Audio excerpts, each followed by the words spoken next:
Okay, so mostly for the last 2 years, I've been really concentrating on the resurgence of the M23 conflict. So this was a conflict that was forgotten for about 10 years, but heavy fighting has started again.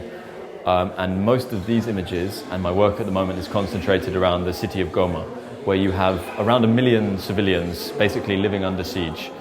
So for instance, photos like this, it's me following families who are fleeing their villages out in remote countryside, running from the front lines. And it's often scenes like this where you see families grabbing their kids, anything they can carry in a few seconds, because the fighting often starts very early in the morning.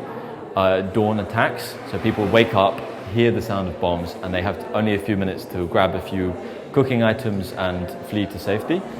And then once you've reached the displacement camp, the problems don't stop there.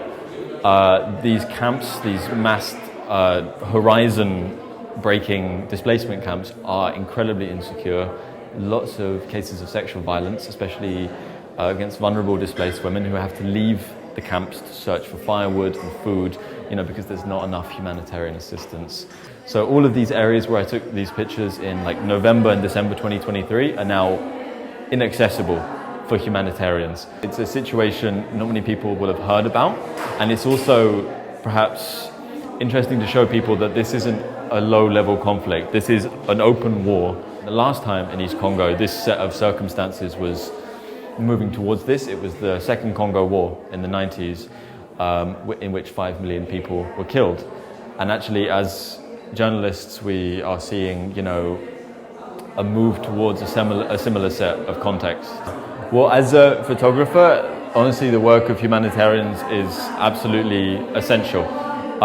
For obvious reasons, such as, community relations and access, like their health workers often are the people in the know who have the fantastic relations with the community members. For instance, in this exhibition, we are meeting sexual violence survivors, and that's the kind of thing I wouldn't do unless I was with trained health workers.